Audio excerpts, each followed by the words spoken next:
தலித் பிரவீனா அப்படின்னு கேன்னு சிரிக்கிறான்.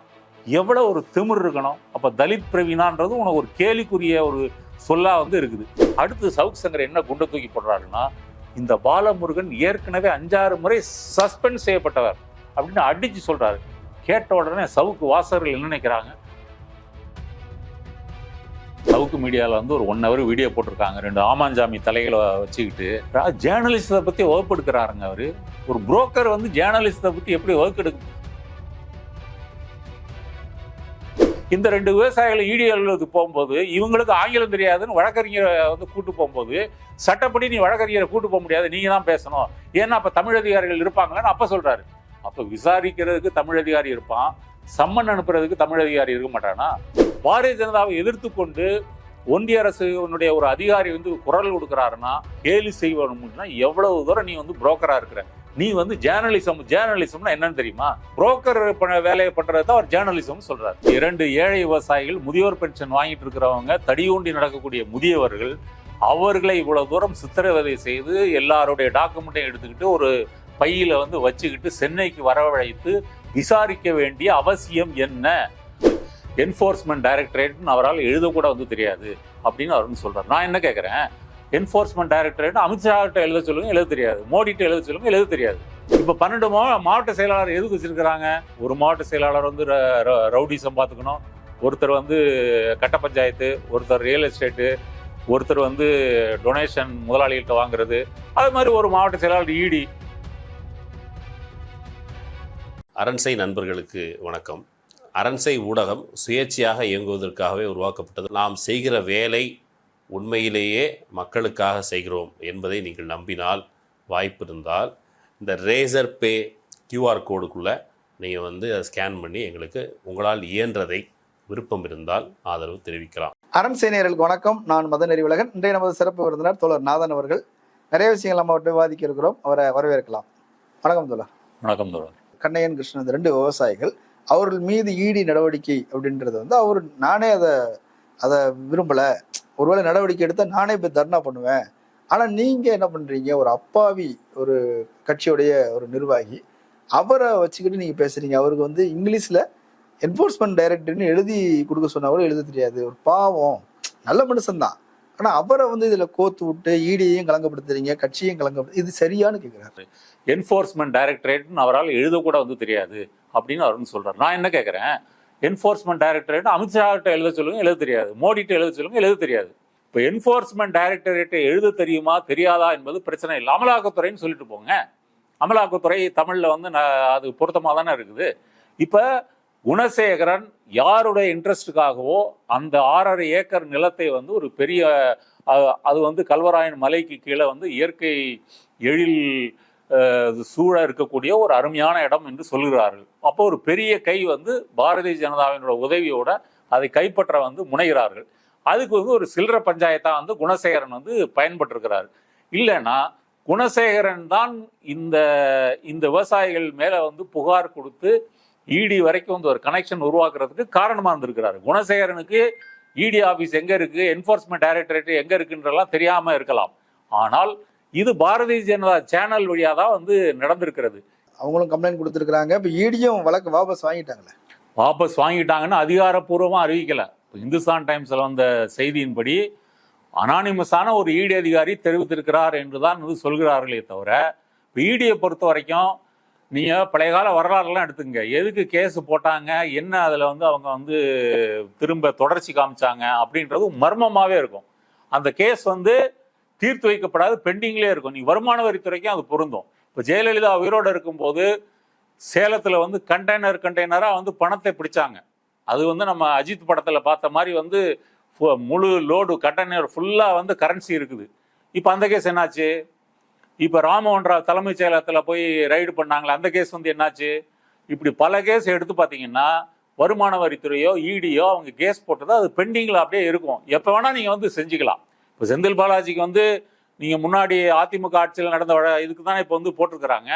அதனால் ஈடி அஃபிஷியலாக அதை பற்றி ஒன்றும் சொல்லலை. இப்போ அண்ணாமலை இன்னொன்று என்ன சொல்கிறாரு, அதில் இந்து பல்லர்னு போட்டதுக்கு காரணம் இந்த 12 மாவட்ட செயலாளர்கள் எதுக்கு வச்சுருக்கிறாங்கன்னு தெரியல. இப்போ இந்த குணசேகரன் வந்து ஒரு கிரிமினல் அப்படின்னு சொல்லி நாம சொல்லலை, புதிய தமிழகம் கிருஷ்ணசாமி சொல்றாரு. கிருஷ்ணசாமி என்ன சொல்றாருன்னா, வழக்குகள் இருக்குது, அதுக்காக குற்றவாளின்னு சொல்ல முடியுமா? ஆமா, என்ன வழக்கு? எல்லாம் கிரிமினல் குற்ற வழக்குகள் தானே. இப்போ 12 மாவட்ட செயலாளர் எதுக்கு வச்சிருக்கிறாங்க? ஒரு மாவட்ட செயலாளர் வந்து ரவுடிசம் பார்த்துக்கணும், ஒருத்தர் வந்து கட்ட பஞ்சாயத்து, ஒருத்தர் ரியல் எஸ்டேட்டு, ஒருத்தர் வந்து டொனேஷன் முதலாளிகிட்ட வாங்குறது, அது மாதிரி ஒரு மாவட்ட செயலாளர் இடி, இப்படி வேலை பிரிவினை வச்சிருக்கிறாரா இல்லையான்னு நமக்கு தெரியாது. அவர் யாருன்னு எனக்கு தெரியாதுன்னு சொல்றாரு.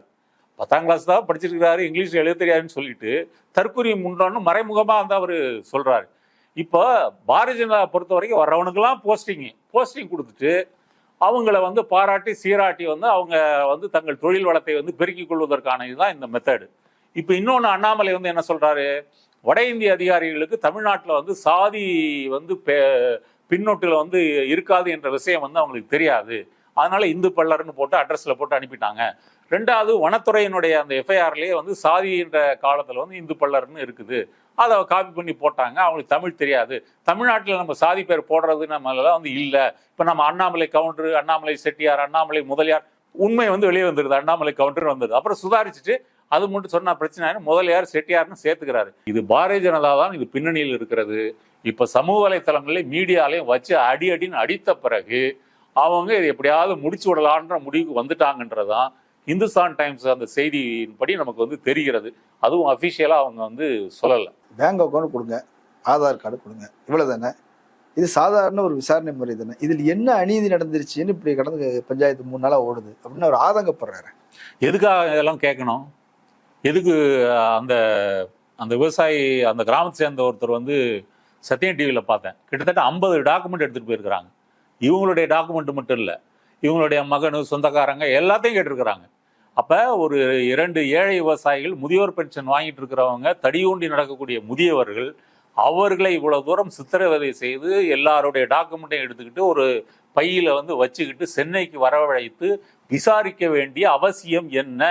அவங்க என்ன மொரீஷியஸ்ல இருந்தும் அல்லது வந்து மேற்கிந்திய தீவுகள்ல இருந்தும் வரியில்லா சொர்க்கங்களில் இருந்து பணத்தை இங்கே வந்து முதலீடு செய்து வந்து இங்கே ஏமாற்றினார்களா? இல்லையே.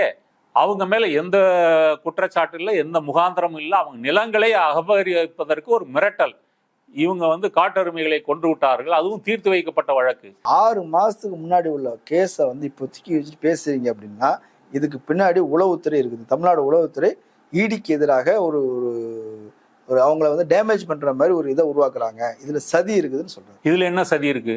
என்ன சதி இருக்கு? இப்போ உளவுத்துறை திமுக அமைச்சர்கள் எல்லாரையும் அரெஸ்ட் பண்ண போறாங்க, அரெஸ்ட் பண்ணிட்டு இருக்கிறாங்க, நிறைய வழக்குகள் போடுறாங்க. அப்ப அவங்கள டேமேஜ் பண்ணிட்டா அவங்க கை வைக்க மாட்டாங்க அப்படின்னு பயமுறுத்து. நான் என்ன சொல்றேன், காவல்துறையிலேயே திமுகவுக்கு இருக்கின்ற ஆதரவை விட பாஜகவுக்கு இருக்கின்ற ஆதரவு வந்து அதிகம். அதுக்கு ஒரு எடுத்துக்காட்டு சொல்றேன். நாகப்பட்டினத்தில் பாத யாத்திரை நடந்து கொண்டு இருக்கும் பொழுது ஒரு இடத்துல வந்து பிஜேபி உறுப்பினர் சேர்க்கை வந்து நடந்துகிட்டு இருக்குது ஒரு முகாமில். அங்கே வந்து ஒரு எஸ்ஐயும் ஒரு ஸ்பெஷல் எஸ்ஐயும் போய் மெம்பர்ஷிப் ஃபார்மை வாங்கி ஃபில்அப் பண்ணி ஜாயின் பண்ணியிருக்கிறாங்க.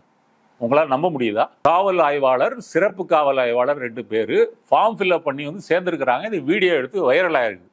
அதன் பிறகு வந்து அப்புறம் மாவட்ட காவல்துறை நிர்வாகம் அவங்கள வந்து சஸ்பெண்ட் பண்ணியிருக்குது. சவுக் சங்கருக்கு வந்து முக்கியமான சோர்சஸே இல்லாமல் அவங்க மூலமாக தான் வருது. அதனால இதில் வந்து இடியை சதி செய்து தமிழக காவல்துறையால் வந்து வீழ்த்துவது வந்து கடினம். ஏன்னா அவங்களுடைய அதிகாரம் வந்து அது இந்த பிஎம்எல்ஏ ஆக்ட்ன்றது ஒரு டிராகோனியன், ஒரு கருப்பு சட்டம் மாதிரி, ஒரு பயங்கரவாத சட்டம் மாதிரி. அதை வைத்து நீங்கள் வந்து குற்றம் சாட்டினால் சாட்டப்பட்டவர் தான் நிரபராதி என்று நிரூபித்து விட்டு வெளியே வரணும். அது வரைக்கும் உள்ளே இருக்கணும். இப்போ செந்தில் பாலாஜியாக இருந்தாலும் சரி, இப்போ அரவிந்த் கெஜ்ரிவாலுக்கு சம்மன் அனுப்பிட்டே இருக்காங்க. இதுக்கு உள்ள தூக்கி வைக்கிறது. ஒன்ஸ் உள்ள தூக்கி வச்சிட்டிங்கன்னா வெளியே வரவே முடியாது. இப்போது அங்கித் திவாரி கேஸ் எடுத்துக்கங்க. அங்கித் திவாரி வந்து ஒரு ஏ கிரேட் கேஸ்னால் வந்து 100% வந்து குற்றம் நடந்திருக்கக்கூடிய ஒரு வழக்கு. ரசாயனம் தடவப்பட்ட 20 லட்சம் பணத்தை வந்து பிடித்து கொண்டு அதனால அவங்க வந்து வெளியே வர முடியல. இப்போ ஒரு 75 உயரதிகாரிகளுக்கு வந்து சம்பந்தம் இருக்கு அப்படின்னு சொல்லியிருக்கிறார். இப்போ இதை அப்போ மதுரை அமலாக்கத்துறை அலுவலகத்துக்கு உள்ள நுழைஞ்சு நீங்கள் வந்து சர்ச் பண்ணது வந்து தவறுன்னு சொல்லி கேஸ் போடுறாங்க. இப்போ லஞ்ச ஒழிப்புத்துறை வந்து அங்கே போய் வந்து சோதனை செய்யும்பொழுது விடிய 2 பாரதிய ஜனதா வக்கீல்கள் வந்து அங்கே இருந்திருக்கிறாங்க. அவங்க வந்து அங்கித் திவாரிக்காக ஆஜராகக்கூடிய வக்கீல்கள் இல்லை. இப்போ அங்கித் திவாரி வந்து பிடிச்சிட்டாங்க போலீஸு, இந்த மாதிரி ரெய்டுக்கு வராங்கன்ற தகவல் எப்படி போச்சு? அமலாக்கத்துறை அலுவலகத்துல பிஜேபி வக்கீலுக்கு என்ன வெங்காயத்துக்கு வேலை இருக்கு? அப்ப எதுக்கு அவங்க இருக்கிறாங்க? அப்போ பிஜேபியினுடைய ஒரு இடி என்பது ஒரு விங்காக செயல்படுகிறது என்பதா இது உதாரணம். அப்ப பல தடைகளை தாண்டித்தான் லஞ்ச ஒழிப்புத்துறை அந்த வழக்கு போட்டு விசாரித்து கொண்டிருக்கிறார்களே தவிர இப்ப இடி மிரட்ட முடியுமா அப்படின்னு சொன்னா, இடி மத்திய ஒன்றியத்தினுடைய நிதி அமைச்சகத்தின் கீழே வருது. இந்தியா முழுவதும் எதிர்கட்சி தலைவர்கள் இடியால் வேட்டையாடப்படுகிறார்கள். சொல்ல போனால் இடியால் தான் அவங்க பயந்து போயிருக்கிறாங்களே தவிர இடி பயப்படல. இப்ப இடி இங்க மாட்டிக்கிச்சு, முதல் முறையா இந்தியாவிலேயே மாட்டிக்கிட்டாங்க. இப்ப நேத்து அவரு ஐஆர்எஸ் அதிகாரி பாலகிருஷ்ணன் அழகா ஒரு பாயிண்ட் சொன்னார் இல்லையா, இந்தியாவிலேயே பணம் அதிகம் சம்பாதிக்கக்கூடிய துறையாக இடி மாறிவிட்டது, உங்க சொத்துக்களை பேங்க் அக்கௌண்ட் எல்லாம் முடக்கி வச்சுட்டாங்க. இப்ப இடி தான் இந்த நாட்டையும் முதலாளிகளையும் அரசியல்வாதிகளையும் மிரட்டுகிறதே தவிர இடி மிரட்ட முடியாது. இது இவங்க வாண்டடா சிக்கி இருக்கிறாங்க. சிக்கினவங்களை காப்பாத்துறதுக்கு தான் இவ்வளவு பிரயத்தனத்தை பாரதிய ஜனதா செய்து கொண்டிருக்கிறது. இப்ப நீங்க சொன்ன அந்த ஐஆர்எஸ் அதிகாரி பாலமுருகன், அவர் மீது ஏகப்பட்ட சஸ்பெண்ட்லாம் இருக்குது. பல முறை அவர் சஸ்பெண்ட் செய்யப்பட்டவர். அவருடைய வார்த்தை மதிப்பு மிக்கதல்ல, நம்பிக்கைக்குரியவர் அல்ல, இப்படி ஒரு கருத்தை சவுக்கு சங்கர் சொல்றாருல்ல. இப்ப சவுக்கு சங்கர் அவர் சவுக்கு மீடியால ஒரு 1 hour வீடியோ போட்டிருக்காங்க. 2 ஆமாஞ்சாமி தலைகளை வச்சுக்கிட்டு ஜேர்னலிஸ்டை பத்தி வகுப்பெடுக்கிறாருங்க. அவரு ஒரு புரோக்கர் ஜேர்னலிஸ்டை பத்தி எப்படி வகுப்பெடுக்கும்? ஒரு செய்தி எப்படி வந்தது, அதன் பின்னணி என்ன, அதனுடைய மூலம் என்ன, இதெல்லாம் பார்த்து கொண்டுதான் நம்ம செய்ய வேண்டும். இப்போ கள்ளக்குறிச்சியில அந்த மாணவியினுடைய அம்மா அழுதுட்டாங்கன்னா எல்லாம் விழுந்துட்டாங்க. நான் விழல, நான் போய் உண்மையை விசாரிச்சு என்ன பண்ணேன், அந்த மாணவி பேரை சொன்னேன், அந்த மாணவிக்கு ஒரு காதல் கதை கட்டிவிட்டேன். இதெல்லாம் சட்டப்படி தவறு. இதுக்காக சவுக்கு சங்கரை கைது பண்ணி உள்ள தள்ளி இருக்கணும். இந்த 2 விவசாயிகள் இடி அலுவலகத்துக்கு போகும்போது இவங்களுக்கு ஆங்கிலம் தெரியாதுன்னு வழக்கறிஞரை கூட்டு போகும்போது, சட்டப்படி நீ வழக்கறிஞரை கூட்டு போக முடியாது, நீங்க தான் பேசணும், ஏன்னா அப்ப தமிழ் அதிகாரிகள் இருப்பாங்களான்னு அப்ப சொல்றாரு. அப்ப விசாரிக்கிறதுக்கு தமிழ் அதிகாரி இருப்பான், சம்மன் அனுப்புறதுக்கு தமிழ் அதிகாரி இருக்க மாட்டானா? அப்ப இதெல்லாம் நீ விசாரிக்க மாட்டியா? அப்புறம் என்ன அவர் கண்டுபிடிக்கிறாருன்னா, அந்த பொம்பளை பேர் என்ன, பிரவீனா, தலித் பிரவீனா அப்படின்னு கெக்கன்னு சிரிக்கிறான். எவ்வளவு ஒரு திமிர் இருக்கணும்! அப்ப தலித் பிரவீனான்றது உனக்கு ஒரு கேலிக்குரிய ஒரு சொல்லா இருக்குது. இதே சவுக்கு சங்கர் கைதாகி உள்ளே இருக்கும்பொழுது ரெட்பிக்ஸ் ஃபெலிக்ஸ் ஒரு தேவேந்திர குல சங்க ஆளை நிர்வாகியை கூட்டு இது சமூக நீதிக்கு எதிரான ஒரு கைதுன்னு சொல்லிலாம் பேச வச்சவர் ஃபெலிக்ஸ். அப்ப நீயே சாதி பார்த்து அரசியல் பண்ணக்கூடியவன் தான், நீ தலித் பிரவனான்னு சொல்லிட்டு கெக்கன்னு சிரிச்சுட்டு அடுத்த ஒரு புதிய கண்டுபிடிப்பா என்ன சொல்றாரு, நீங்க நேற்று நேர்காணல் செய்த ஐஆர்எஸ் பாலமுருகன் அவர் இந்த வழக்கறிஞர் பிரவீனாவுடைய கணவர் அப்படின்னு சொல்லி ஒரு குண்டை தூக்கி போடுறாரு. இது ஒரு பெரிய கண்டுபிடிப்பான். இதுவும் சமூக வலைத்தளங்கள முன்னாடியே வந்துருச்சு. அடுத்தது என்ன சொல்றாரு, பாலமுருகன் ஒரு முட்டாள், இந்த மாதிரி ஒரு நிதியமைச்சரை நீக்கக்கூடிய அதிகாரம் குடியரசுத் தலைவருக்கு கிடையாது, அது தெரிஞ்சுமே அனுப்பியிருக்கிறாருன்னா அவருடைய யோகியதை பற்றி நீங்க தெரிஞ்சுக்கலாம், அவர் நீக்க முடியுமா அப்படின்னு சொல்றாரு. அப்போ பாலமுருகன் ஐஏஎஸ் அதிகாரிகள் அவர்கள் இது ஒரு ஊடகத்துல இந்த செய்தி வெளியே வரணும், நிர்மலா சீதாராமன் கீழே நிதியமைச்சகம் பாரதிய ஜனதாவுக்காக என்னென்ன மிரட்டல் வேலைகளை செய்து வருகிறது என்று கொண்டு வருவதுதான் அவருடைய நோக்கம். அடுத்து சவுக்கு சங்கர் என்ன குண்டை தூக்கி போடுறாருன்னா, இந்த பாலமுருகன் ஏற்கனவே 5-6 முறை சஸ்பெண்ட் செய்யப்பட்டவர் அப்படின்னு அடிச்சு சொல்றாரு. கேட்ட உடனே சவுக்கு வாசகர்கள் என்ன நினைக்கிறாங்க, எதுக்கு சஸ்பெண்ட் பண்ணுவாங்க, இப்போ இவர் ஏதோ ஊழல் பண்ணியிருக்காரு, ஜிஎஸ்டியில் வேற இருக்காரு, அப்போ ஊழல் பண்ணாதானே சஸ்பெண்ட் பண்ணுவாங்க அப்படின்னு சொல்லி நினைக்கிறாங்க. எதுக்கு சஸ்பெண்ட் பண்ணிட்டு இருக்காங்க, என்ன காரணத்திற்காக அவர் இடைநீக்கம் செய்யப்பட்டிருக்கிறாரு அப்படின்னு முழுமையான விவரங்களை அவர் தெரிவிக்கவில்லை. அவர் 2009 ஈழத்தமிழர்கள் படுகொலை செய்யப்பட்ட பொழுது உண்ணாவிரதம் இருந்திருக்கிறாரு, ஈழத்தமிழர்களுக்கு நடைபயணம் போயிருக்கிறாரு, அதுக்கு சஸ்பெண்ட் பண்ணப்பட்டிருக்காரு, நிர்மலா சீதாராமன் கேஸ் போட்டிருக்கிறாரு. ஆமா, அடுத்தது இந்தி செல்லுன்னு எல்லா ஒன்றிய அரசு அலுவலகங்கள்லையும் இருக்குது. ஹிந்தியில ஏதாவது ஒரு பொன்மொழி எழுதி போடுவாங்க, பகவத்கீதை இந்த மாதிரி எழுதி போடுவாங்கன்னா என்ன நமக்கு தெரியாது, அதுல இவரை போட்டோம்னா அதுக்கு எதிர்ப்பு தெரிவிச்சிருக்கிறாரு. அப்ப இந்த மாதிரி ஒரு சமூக ரீதியான காரணங்களுக்குத்தான் அவர் எதிர்ப்பு தெரிவித்திருக்கிறார். அதனாலதான் இந்த இடைநீக்கம். அந்த இடைநீக்கத்திற்கு பிறகும் கூட போனா போச்சே உன் வேலையே வேண்டான்னு அவர் ராஜினாமா கடிதம் கொடுத்திருக்கிறாரு. அதை அவங்க ஏத்துக்காம பதவி உயர்வு கொடுக்காம அப்படியே ஒரு டம்மியா வச்சிருந்து இப்ப கொண்டு வந்திருக்கிறாங்க. அப்ப அவரு இப்ப மட்டும் ஒரு போராளியாக கடிதம் எழுதவில்லை, இதற்கு முன்னாடியே பல சமூக காரணங்களுக்காக ஒரு குரல் கொடுத்திருக்கிறார். இப்போ நான் வெளியே என்னுடைய சமூக பணியை செய்வேன் என்று பகிரங்கமா இதன் மூலம் அவர் அடைய போவது எதுவும் இல்லை. இப்போ முன்னாள் IAS, IPS, IFS, IRS, அப்புறம் சுப்ரீம் கோர்ட் ஜட்ஜு, இவங்க எல்லாம் ரிட்டையர் ஆன பிறகு பாரதிய ஜனதாவில் போய் சேர்றாங்க. Even army captain, naval chief வரைக்கும் வந்து, ஆர்மி ஜெனரல் வரைக்கும் வந்து பாரதிய ஜனதாவில் போய் சேர்றாங்க. அப்போ பாரதிய ஜனதாவில் சேர்ந்தால்தான் ஆதாயம். பாரதிய ஜனதாவை எதிர்த்து கொண்டு ஒன்றிய அரசுடைய ஒரு அதிகாரி வந்து குரல் கொடுக்குறாருன்னா அதை வந்து பாராட்டக்கூட வேணாம், அதை கேலி செய்யணும்னா எவ்வளவு தூரம் நீ வந்து புரோக்கராக இருக்கிற. நீ வந்து ஜேர்னலிசம்னா என்னன்னு தெரியுமா? அதாவது புரோக்கர் வேலையை பண்றது தான் அவர் ஜேர்னலிசம் சொல்றாரு. நேற்று பிஜேபி தலைவர் அண்ணாமலை அவர்கள் ஒரு பிரஸ் மீட் வச்சிருந்தார். அவர் சேலம் போய் சேலத்திலே அந்த பிரஸ் மீட் வச்சிருக்கிறார். அதுல வந்து பெரியார் பல்கலைக்கழக துணைவேந்தர் ஜெகநாதன் மீது தமிழ்நாடு அரசு எடுத்த நடவடிக்கை, அவர் கைது செஞ்சது என்பதெல்லாம் பெரிய தமிழ்நாட்டுக்கே தலைகுனிவு என்பது போல அவர் பேசியிருக்கிறார். இது இல்லாம சேலத்தில் உள்ள 2 விவசாயிகள் மீதான அந்த இடி தொடர்பான பிரச்சனை தொடர்பாக பேசியிருக்கிறார். நான் முதல்ல ஜெகநாதன் மேட்ரு பேசிடலாம்னு நினைக்கிறேன். அவர் ஒரு பல்கலைக்கழக துணைவேந்தர், ஒரு பெரிய கல்வியாளர். அவரை வந்து இப்படி வழிமறிச்சு போலீஸ் வந்து அரெஸ்ட் பண்ணிட்டு போயிருக்கிறாங்க. 4 மணி நேரம் சேலத்துக்குள்ளே சுற்றி வந்திருக்கிறாங்க. எந்த ஸ்டேஷனில் இருக்கிறாங்கன்னே தெரியல. வக்கீல்கள் வர முடியாத அளவுக்கு நடு இரவில் வந்து மேஜிஸ்ட்ரேட் வந்து கொண்டு போயிருக்கிறாங்க. இப்போ இதெல்லாம் வந்து பார்க்கும்போது ஒரு பெரிய கொடுமை நடந்திருக்குது. இப்படி செய்யலாமா, அநீதி அப்படின்னு ஒரு அரசிற்றத்தோட பேசியிருக்கிறார். உங்களுடைய பார்வையில்? அண்ணாமலை வந்து சேலம் மாவட்டம் அந்த பாத யாத்திரை நடைப்பயணம் போகும்போது இந்த பிரச்சனைகள் வந்து சமூக வலைத்தளங்களில் பேசப்படுது. இவர் முதல்ல யாருக்கு முக்கியத்துவம் கொடுக்குறாருன்னா ஜெகநாதனுக்கு முக்கியத்துவம் கொடுக்குறாரு. அப்புறம் தான் அந்த 2 ஏழை விவசாயிகளுக்கு வராரு. ஏழை விவசாயிகளுக்கு கூட இடி வக்காலத்து வாங்குறதுக்கு தான் வராரே தவிர கேள்விக்கு பதில் சொல்றாரு. ஆமாம், கேள்விக்கு பதில் சொல்றாரு. ஒருவேளை கேட்கலன்னா அதை கூட கடந்து போயிருப்பார். இப்போ ஜெகநாதன் மேலே வந்து என்ன குற்றச்சாட்டு, அதை அண்ணாமலையே சொல்றாரு. ஃபர்ஸ்ட் ஃப்ளோரில் 2000 சதுரடி, 2000 சதுரடின்னா அதில் வந்து அவங்க வந்து ஒரு நான் ப்ராஃபிட் ஆர்கனைசேஷன் வச்சு ஒரு தொழில் முனைவோர்களை உருவாக்குறதுக்காக வச்சுருக்கிறாங்க. வெளியில் இருந்தாலும் ஃபண்டிங் வரும், எந்த பணமும் வெளியே போகாது அப்படின்னு சொல்லி அந்த பியூட்டர்ன்ற அந்த சேரிட்டி மாதிரி ஒரு அமைப்பை வந்து வச்சு நடத்துகிறாங்க. அதில் 4 பேர், 3 ப்ரொஃபஸர், வைஸ் சான்சலர் ஜெகநாதன், இவங்களாம் அதில் மெம்பராக இருக்கிறாங்க. நாளைக்கு இவர் வந்து மாற்றலாகி போயிட்டாருன்னு சொன்னால் இதை வந்து ஹேண்ட் ஓவர் பண்ணிட்டு போயிடுவார். ஏதோ இவர் எல்லாம் தீர்மானிக்கிற மாதிரி சொல்கிறார். முதல்ல இந்த அறக்கட்டளை, என்ஜிஓ, நான் ப்ராஃபிட் ஆர்கனைசேஷன் இதெல்லாம் வந்து எதுக்கு முதல்ல வச்சுருக்கிறாங்க? இப்போ வெளியிலேருந்து ஃபண்டிங் வருது, பல முதலாளிகள், கார்ப்பரேட் நிறுவனங்கள் உங்களுக்கு வந்து பணத்தை வந்து கொடுக்குறாங்க. இதை வச்சு நீங்கள் என்ன செய்வீங்க? தொழில் முனைவர்களை உருவாக்குவாங்களா? கிடையாது. முதல்ல இந்த செலவினங்கள் அப்படின்ற முறையில் இவருக்கு வந்து ஊதியம் போகும், ஜெகநாதனுக்கு வந்து ஒரு பெரிய அமௌண்ட் போகும், மற்ற 3 பேராசிரியர்களுக்கும் போகும். அப்புறம் வந்து செலவு கணக்கு எழுதுவாங்க.